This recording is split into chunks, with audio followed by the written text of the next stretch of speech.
Información precisa, completa, veraz, objetiva e independiente. Directo a tu pantalla. Radio Caracas Radio presenta Voz de América.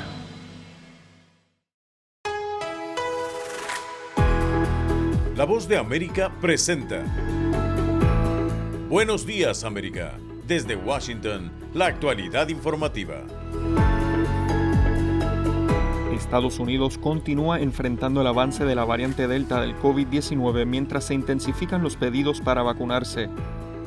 Autoridades en Washington D.C. se preparan para un mitin de apoyo a los sancionados por la justicia por los hechos del 6 de enero. Y hoy continuamos nuestro especial Centroamérica, desafíos en el bicentenario de su independencia, y El Salvador es el país que destacamos. Aquí comienza nuestra emisión de Buenos Días América. Estados Unidos continúa avanzando en la lucha contra el COVID-19 y para volver a la normalidad resulta imprescindible acelerar el ritmo de vacunaciones, un objetivo que podría ser sencillo en un país que cuenta con los insumos suficientes para vacunar a toda su población, pero que sin embargo está siendo una tediosa tarea, y es que más de 70 millones de estadounidenses se mantienen escépticos a inmunizarse contra el COVID-19. Ante este complejo y frustrante escenario, el presidente Joe Biden está implementando una estrategia de acción a nivel nacional que abarca 6 áreas principales y mediante la cual se utilizarán todas las herramientas disponibles para combatir al COVID-19 y al mismo tiempo que las escuelas se mantienen abiertas y se protege a la economía estadounidense de posibles bloqueos. Este camino trazado por la administración Biden conlleva acciones que incrementen el número de vacunados, como requerir la vacunación a ciertos empleados, además de proporcionar dosis de refuerzo a aquellos que ya han sido completamente inmunizados. A su vez, mantener las escuelas abiertas y de modo que se garantice la seguridad de los estudiantes es otra de las prioridades de este plan para superar la pandemia. Sin embargo, el mandatario lamentó la falta de cooperación política en este asunto y señaló directamente a algunos funcionarios republicanos. Nos enfrentamos a un gran rechazo, especialmente por parte de algunos de los gobernadores republicanos. Los gobernadores de Florida y Texas están haciendo todo lo posible para socavar los requisitos para salvar vidas que he propuesto. Mientras tanto, la situación en la frontera sur de Estados Unidos sigue siendo preocupante, y más aún ahora que el Servicio de Aduanas y Protección Fronteriza reportó que durante el verano el número de cruces ilegales incrementó notablemente. Jacopo Luzzi tiene el reporte. Las autoridades estadounidenses en la frontera sur detuvieron migrantes casi 209,000 veces en agosto, ya que las entradas ilegales se desaceleraron ligeramente tras alcanzar en julio la mayor cifra en 21 años. La migración no autorizada a la frontera entre Estados Unidos y México se mantuvo a un nivel extremadamente alto hacia el final del verano, cuando históricamente las detenciones de migrantes disminuyen debido al calor. Según el CBP, los traficantes están impulsando a los migrantes a cruzar pese a los grandes riesgos. Las organizaciones criminales no le dicen a los migrantes de los riesgos que van a haber al cruzar la frontera. Como puedes ver, está muy caliente ahora mismo en un terreno desolado, ¿no? Un terreno arduo, un terreno difícil de cruzar, que presenta muchos riesgos. De nuevo, la temperatura y el difícil de cruzar el terreno, que puede presentar deshidratación. El número de migrantes y solicitantes de asilo provenientes de más allá del Triángulo Norte y México también aumentó en agosto, representando el 29% del total de detenciones. Muchos de ellos provenían de Ecuador, Cuba, Venezuela, Brasil y otros países que han visto partir a decenas de miles de sus ciudadanos durante la pandemia de coronavirus. A menudo sus viajes se detienen entrando a México. Yo tengo 2 meses aquí, con mi familia, 2 hijas, mi esposa, mi mamá. Una familia completa. Aproximadamente el 75% de los migrantes que llegaron solos, y que son la gran mayoría de la cifra reportada por el CBP, fueron expulsados rápidamente a México bajo un edicto de salud pública de la era Trump que la administración Biden ha mantenido. Entre tanto, un juez ordenó este jueves el cese de uno de los pilares en la política migratoria del gobierno Biden, la expulsión acelerada de migrantes en la frontera invocando la pandemia, y conocida en la jerga legal como Título 42. El juez Emmett Sullivan del Distrito de Columbia dio a la administración 14 días para ajustar ese recurso legal. Desde Washington, Jacopo Luzzi, Voz de América. Están en sintonía de la Voz de América y estas son las noticias.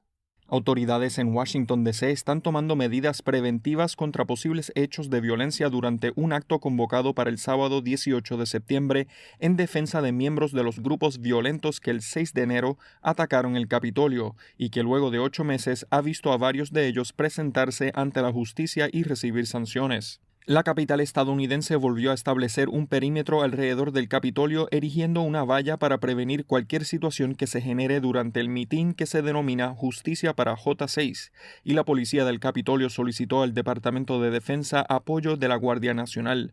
La policía se prepara para eventuales choques violentos y la posibilidad de que algunos manifestantes arriben con armas. La policía ha recibido informes de que los miembros de los Oath Keepers y otros grupos extremistas como los Proud Boys piensan asistir al acto. La pregunta que queda es cuántas personas asistirán a este mitin. En cuanto a lo que los manifestantes quieren defender, está el caso de un miliciano que participó en el asalto al Capitolio de Estados Unidos el 6 de enero, que se ha declarado culpable y cooperará con los investigadores contra sus camaradas extremistas en una nueva victoria para el Departamento de Justicia en el juicio por conspiración derivado del ataque. Jason Dolan, de 45 años y exmarín de Wellington, Florida, es el cuarto miembro de la milicia ultraderechista Oath Keepers que se declara culpable de conspiración por sus actos en el asalto al Capitolio. Arrestado en mayo, Dolan es uno de 20 miembros o simpatizantes de los Oath Keepers acusados de conspirar para impedir la certificación de la victoria de Joe Biden en la elección presidencial del año pasado. John F. Burnett, Voz de América, Washington. Y Estados Unidos conmemora 20 años de la firma de la Carta Democrática Interamericana. El reporte con Héctor Contreras. El secretario de Estado de Estados Unidos, Antony Blinken, conmemoró 20 años de la firma de la Carta Democrática Interamericana, CDI, firmada en Lima, Perú, el 11 de septiembre de 2001, con la premisa de sostener y proteger las instituciones democráticas, así como de garantizar a los pueblos de la región el derecho a la democracia y obligar a los gobiernos a promoverla y defenderla. La carta fue firmada por los 34 países de la región, miembros de la Organización de Estados Americanos, OEA, y representa un compromiso para que los gobiernos de estas naciones garanticen un aspecto tan importante como la paz a través de elementos como la universalidad de los derechos humanos, la libertad económica para que se pueda sacar de la pobreza a millones de personas y el Estado de Derecho para defender las libertades individuales. El tema de la democracia en el continente americano ha demostrado ser algo vulnerable en tiempos modernos y es la razón por la que el presidente Joe Biden realizará una cumbre sobre democracia en diciembre de este año, donde espera ratificar su compromiso con este sagrado derecho y con el respeto a los derechos humanos en el hemisferio. Esta reunión servirá como preámbulo para lo que será la Cumbre de las Américas que se realizará en Estados Unidos a mediados del 2022. Hace 20 años, cuando la Carta Democrática Interamericana se firmó, el entonces secretario de Estado de Estados Unidos, Colin Powell, dijo textualmente: «No pueden destruir a nuestra sociedad, ni nuestra fe en la forma de vida democrática. La democracia implica un arduo trabajo que no solo se cumple solamente en los días de elecciones, sino todos los días». Héctor Contreras, Voz de América, Washington. Bienvenidos de vuelta a Buenos Días América. Continuamos hoy con el especial Centroamérica, desafíos en el bicentenario de su independencia, y nos dirigimos a El Salvador, que cumple su bicentenario de independencia con marcadas deudas en derechos sociales y con el reto de enfrentar la desigualdad. Neri Mabel Reyes tiene este informe desde San Salvador. Al cumplirse el bicentenario de la independencia en El Salvador, se puede decir que hay modestos progresos en algunas normas del Estado y en el anhelo de libertad e igualdad en el que se fundamentó el momento histórico que marcó una transición para los pueblos centroamericanos. Pero 200 años después de los movimientos emancipadores, el país sigue enfrentando una diversidad de crisis: la financiera, la política y la falta de oportunidades para que los salvadoreños puedan gozar de una vida digna. El sociólogo Luis Alonso Monge considera que la población no encuentra alternativas y dice que en la sociedad salvadoreña persiste la barrera de la exclusión. Los problemas de educación, de salud, de vivienda, siguen siendo parte de la vida diaria de nuestros países. El Salvador fue el primer país en América Latina en aprobar parcialmente el voto femenino en septiembre de 1921, lo que se consideró como un logro de los primeros 100 años de la independencia, pero hasta hoy continúa enfrentando muchas limitaciones para abrir el espacio y permitir que la mujer pueda ocupar cargos de toma de decisiones. En este bicentenario de independencia, El Salvador enfrenta los peligros de dictaduras y de gobiernos autocráticos, lo que demuestra, según el antropólogo Marvin Aguilar, que la vía electoral no ha sido la mejor ruta para consolidar un sistema democrático. En el caso del Triángulo Norte, una escalada de estados débiles, donde, por ejemplo, el crimen organizado campea sus anchas en todas las esferas, en lo político, en lo empresarial. En este marco son distintos los sucesos que marcan el año del bicentenario de la independencia. Por ejemplo, un proceso de reforma de la Constitución de la República que incluirá figuras de una democracia participativa como el referéndum, la puesta en circulación del Bitcoin como moneda de curso legal y una resolución de la Sala de lo Constitucional de la Corte Suprema de Justicia que abre la posibilidad para que el presidente Nayib Bukele aspire a una reelección consecutiva. Neri Mabel Reyes, Voz de América, El Salvador. En tanto, el presidente mexicano Andrés Manuel López Obrador instó a Estados Unidos a levantar el bloqueo económico contra Cuba a tiempo de compartir los festejos de la independencia con su colega cubano Miguel Díaz-Canel. Sara Pablo tiene el informe.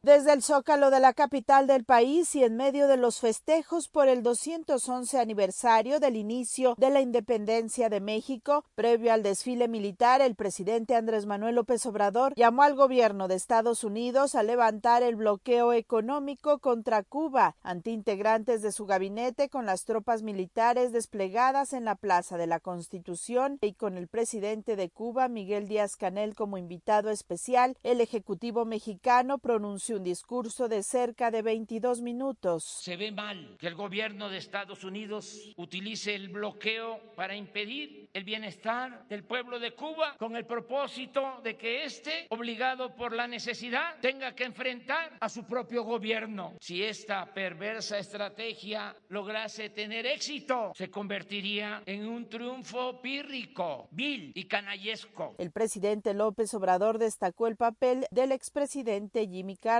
quien supo entenderse con el general Omar Torrijos para devolverle a Panamá el canal y su soberanía. Ojalá que el presidente Biden, quien posee suficiente sensibilidad política, actúe con esa grandeza y ponga fin para siempre a la política de agravios hacia Cuba. Momentos antes hizo uso de la palabra el presidente cubano Miguel Díaz-Canel. La decisión de invitarnos tiene un valor inconmensurablemente mayor en momentos en que sufrimos los embates de una guerra multidimensional con un bloqueo criminal recrudecido oportunistamente con más de 240 medidas en medio de la pandemia de la COVID-19. Sara Pablo, Voz de América, Ciudad de México. Y continuando con más noticias de Latinoamérica, organizaciones defensoras de derechos humanos consideran que informe de la Misión de Determinación de Hechos sobre Venezuela ratifica las denuncias que han elevado durante años. Carolina Alcalde tiene los detalles.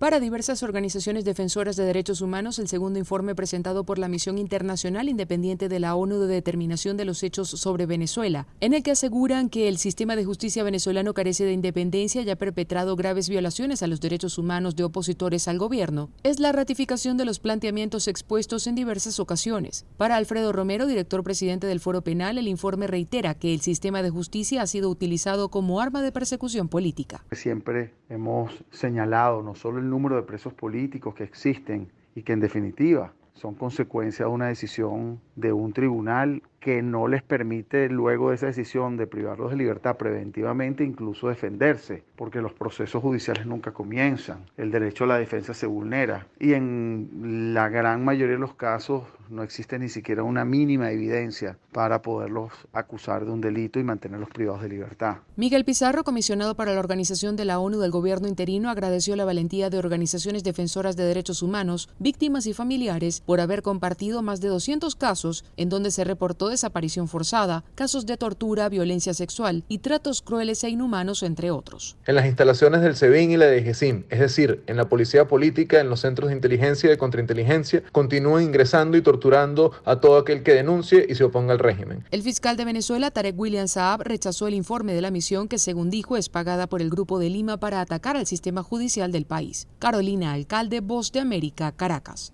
Y en Nicaragua, organizaciones sociales llaman a un paro electoral el 7 de noviembre como última medida de protesta ante el gobierno sandinista. Daliano Ocaña reporta. La articulación de movimientos sociales, que aglutina más de 60 organizaciones civiles en Nicaragua, llamó un paro electoral para el 7 de noviembre, día de las elecciones generales en las que el presidente Daniel Ortega busca su tercera reelección consecutiva. Las organizaciones sociales están promoviendo el abstencionismo como última medida de protesta ante los actos de represión del gobierno sandinista, que barrieron con la oposición y dejaron el camino limpio para el triunfo del partido de gobierno. Un miembro de esta organización, que prefirió mantener su nombre en el anonimato, dijo que 5 años más de Ortega en el poder serían críticos para Nicaragua. Impunidad del régimen por los crímenes de lesa humanidad cometidos, continuación en la cárcel de las y los presos políticos, incremento de encarcelamiento para la y los opositores y desplazamiento político obligatorio con miles de personas en el exilio. En tanto, Derlis Hernández, también integrante de la articulación de movimientos sociales desde el exilio, dijo a La Voz de América que creen que más de 160,000 empleados del Estado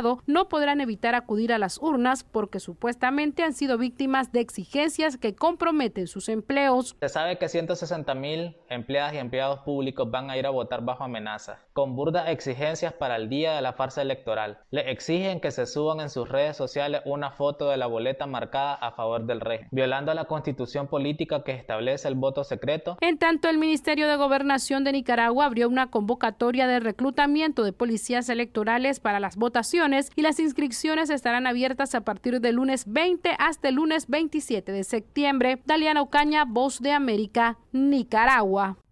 Y en Argentina, los restos de los excombatientes de la Guerra de Malvinas, identificados por el Comité Internacional de la Cruz Roja, fueron nuevamente inhumados en el cementerio de Darwin a 39 años del conflicto bélico. El informe desde Buenos Aires con Juan Ignacio González Prieto. Los 6 gendarmes identificados por un equipo de forenses del Comité Internacional de la Cruz Roja murieron en un mismo evento, en el combate del Monte Kent en 1982, al incendiarse y ser derribado el helicóptero en el que viajaban. El jefe del equipo, el doctor Luis von der Brieder, señaló que se usaron las técnicas más avanzadas que ya permitieron identificar a 115 soldados en los últimos años. En la operación forense en las Malvinas se formó un equipo compuesto por 14 profesionales de Argentina, Inglaterra, México y España. Trabajamos en el proceso de recuperar los cuerpos, analizarlos, estudiarlos. Los familiares de los gendarmes Guillermo Nasif, Mariano Verón, Carlos Pereira, Víctor Samuel Guerrero, Ricardo Sánchez y Juan Carlos Trepo recibieron la noticia con alegría y emoción, dijo el secretario para Asuntos de Malvinas de la Cancillería, Daniel Filmus. La verdad que es un orgullo que todos ellos decidieron que sí, que permanezcan en las islas, incluso en algunos casos decidieron que permanezcan en la misma tumba colectiva que estuvieron hasta ahora. El excombatiente Edgardo Esteban remarcó que este proyecto humanitario es un ejemplo para el mundo porque pone fin a 40 años de incertidumbre. De una cuestión de política de Estado, porque no ha importado el gobierno que ha estado de turno, sino que tuvo continuidad ya 40 años. Que podamos tener con nombre y apellido a nuestros compañeros allá también es un canto a la vida, a la esperanza, a la memoria. El trabajo continúa, ya que hay más cuerpos en el cementerio y en el mar sin identificar. Juan Ignacio González Prieto, Voz de América, Buenos Aires, Argentina. Momento deportivo en La Voz de América. Les informa Henry Llanos. El seleccionado femenino de fútbol arrolló a Paraguay en partido amistoso que marcó una recuperación notable del conjunto de Estados Unidos y las individualidades del elenco de las barras y las estrellas. Carly Lloyd no está reconsiderando su decisión de retirarse próximamente, ni siquiera después de haber anotado 5 tantos en un solo partido. Lloyd logró su mayor cifra de tantos con la selección estadounidense, que apabulló ayer jueves 9-0 a Paraguay en un encuentro amistoso. A la delantera de 39 años le restan solo 3 partidos más con la selección antes de retirarse. Se le preguntó si había dudado de su decisión a partir del desempeño impresionante del jueves. Quizás por una fracción de segundo, respondió, y luego volvía a la realidad. Lloyd marcó un par de veces en los primeros 5 minutos, consiguió el tercer gol y cuarto antes del descanso, y Estados Unidos edificó una ventaja de 6-0 en la primera mitad. Y una encuesta enmarcada en el estudio de viabilidad sobre la frecuencia de celebración de la Copa del Mundo de la FIFA ha arrojado luz sobre el asunto. Los resultados de la misma, realizada en una encuesta en julio de 2021, se usarán en un proceso de consulta más amplio que incluya a la afición y se desarrollará en distintas fases. A partir de una encuesta de mercadeo y amplia, expertos independientes de la industria a la que respondieron 23,000 personas de 23 países de 6 confederaciones, se identificó a 15,000 encuestados con interés en el fútbol y la Copa Mundial de la FIFA. Actualmente se está realizando otra encuesta ampliada a más de 100,000 personas. Henry Llanos, Voz de América, Washington. El actor Sylvester Stallone subastará 500 artículos de su colección personal y recuerdos de sus películas más destacadas como Rocky, Rambo, Cliffhanger y The Expendables. La casa de subastas Julius dijo que la venta prevé recaudar $1,500,000 en total. Por ejemplo, se espera que los guantes de boxeo de Rocky 3 se subasten por entre $10,000 a $20,000 y la cinta usada por Stallone en Rambo First Blood Parte 2 logre recaudar entre $8,000 y $10,000. Nacido en la ciudad de Nueva York en 1946, Sylvester Stallone alcanzó la fama con Rocky de 1976, película ganadora del Oscar, que lo convirtió en una de las estrellas de cine de acción más importantes de Hollywood, al menos para esa época. Martin Nolan, director ejecutivo de Julius Auctions, dijo que el actor de 75 años está subastando sus pertenencias porque está vendiendo su casa. La subasta se llevará a cabo el 5 de diciembre en Beverly Hills, cerca de Los Ángeles, California. The Morning Show, la serie de Apple TV Plus que abordó el movimiento Me Too en su primera temporada, regresa esta semana explorando temas como el racismo y la homofobia. La segunda temporada comienza a transmitirse a partir de este viernes. Protagonizada por Jennifer Aniston y Reese Witherspoon, The Morning Show trata sobre los periodistas de un noticiero de televisión en Nueva York, la conducta sexual de uno de los presentadores de noticias y el encubrimiento de los hechos por parte de los ejecutivos del canal. Bien, ahora nos vamos a 1972 cuando Yes lanza su quinto larga duración, Close to the Edge. El álbum fue un éxito comercial y de crítica. Close to the Edge alcanzó su punto máximo en el número 3 de la Billboard 200 aquí en Estados Unidos y el puesto 4 en el Reino Unido. 1962, The Four Seasons, las 4 estaciones conquistan la cima de la Hot 100 con Sherry. El sencillo fue seguido por la canción Big Girls Don't Cry, que también llegó al número 1. Ambos temas también alcanzaron la cima de la cartelera Rhythm and Blues. 1984, Kenny Rogers, acompañado de Kim Carnes y James Ingram, debuta con la balada What About Me. El tema, escrito por David Foster, Richard Marx y Kenny Rogers, alcanzó la cima de la lista adulto contemporáneo. Kim Carnes es la única sobreviviente del trío. James Ingram falleció en 2019 y Kenny Rogers murió el año pasado. Alejandro Escalona, Voz de América.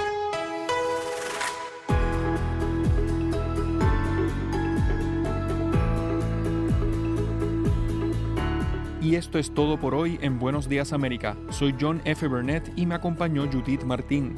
Los invitamos a que visiten nuestra página web y redes sociales. Nos encuentran al buscar Voz de América. Que tengan buen día.